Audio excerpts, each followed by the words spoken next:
بسم اللہ الرحمن الرحیم۔ امید ہے آپ سب خیریت سے ہوں گے۔ میں آج ایک بار پھر اپنے تمام نوجوان بچوں اور بچیوں سے مخاطب ہوں اور ایک خوشخبری کے ساتھ مخاطب ہوں۔ جیسا کہ آپ سب کو پتہ ہے، ہم سب کو بہت دیر سے لیپ ٹاپ اسکیم کے آغاز کا انتظار تھا، تو ہم نے اس کی رجسٹریشنز اور اپلیکیشنز کھول دی ہیں۔ اس کی رجسٹریشن کے لیے آپ pympy.gov.pk کی ویب سائٹ پہ جائیں، وہاں پہ تمام تفصیلات موجود ہیں، ایلیجیبلٹی کرائیٹیریا موجود ہے، اور اس کی اپلیکیشن کی آخری تاریخ 20 جون 2023 ہے۔ لیپ ٹاپ کی اہمیت سے آپ سب بخوبی واقف ہیں اور مجھے اس کی تفصیل میں جانے کی ضرورت نہیں ہے، مگر میں اتنا ضرور کہنا چاہوں گی کہ آج کے دور میں جب آئی ٹی ہر شعبے میں، چاہے وہ تعلیم ہے، کاروبار ہے، روزگار ہے، اس میں ایک کلیدی کردار ادا کرتی ہے، تو لیپ ٹاپ ہر نوجوان بچے اور بچے کی ایک ضرورت ہے۔ اور اس چیز سے کیونکہ ہم بخوبی واقف ہیں، تو 2012 سے لے کے جب شہباز شریف صاحب کی پنجاب میں حکومت تھی تو وہاں پہ بھی لیپ ٹاپ بانٹے گئے۔ اسی طرح 2013 سے 18 میں جب نواز شریف صاحب کی وفاقی حکومت تھی، اس میں بھی تقریباً 5 لاکھ اسٹوڈنٹس کو اور ہائی اچیونگ اسٹوڈنٹس کو لیپ ٹاپس دیے گئے۔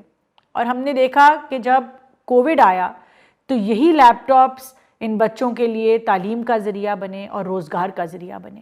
اور ہمیں بہت افسوس ہوا جب 2018 میں حکومت تبدیل ہوئی تو یہ پروگرام بند کر دیا گیا، مگر جیسے ہی 2022 میں شہباز شریف صاحب کی حکومت، مسلم لیگ نون کی حکومت واپس آئی، تو سب سے پہلا قدم جو اٹھایا گیا وہ اس لیپ ٹاپ پروگرام کو دوبارہ اس کا آغاز کرنا تھا۔ اور اس سال انشاءاللہ ہم 1 لاکھ لیپ ٹاپ میرٹ کے اوپر، یہ ہم آپ کو یقین دلاتے ہیں کہ 100% میرٹ کے اوپر ہائی اچیونگ اسٹوڈنٹس کو پورے پاکستان کے اندر سارے صوبوں میں، AJK میں، گلگت بلتستان میں یہ لیپ ٹاپس پہنچائے جائیں گے۔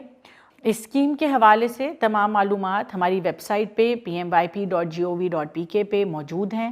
آپ ہمارے پورٹل پہ جائیں اور نہ صرف ہماری لیپ ٹاپ اسکیم مگر PM یوتھ پروگرام کے ملٹیپل ایسے انیشیٹیوز ہیں، کچھ کھیلوں کے میدان میں، کچھ ہمارے انوائرمنٹ سے ریلیٹڈ ہیں، خاص طور پہ اگر آپ یونیورسٹیز میں پڑھتے ہیں۔ ہم انوویشن ایوارڈ کی طرف بچوں کو لے کے جا رہے ہیں، ہمارے پاس مائکروسافٹ کی سرٹیفیکیشنز اویلیبل ہیں، اور اس طرح کے متعدد ایسے انیشیٹیوز ہیں جس سے ہماری کوشش یہ ہے کہ ہماری جو آنے والی نوجوان نسل ہے وہ ایک پاکستان کے لیے ایک مثبت کردار ادا کر سکیں، ان نفرتوں سے باہر آئیں، ہم پاکستان کے لیے ایک بہتر شہری بنیں، ایک اچھا کردار ادا کریں اور مل جل کے اس ملک کو ترقی کی راہ پر گامزن کریں۔ آپ سب کا بہت شکریہ۔ اللہ حافظ۔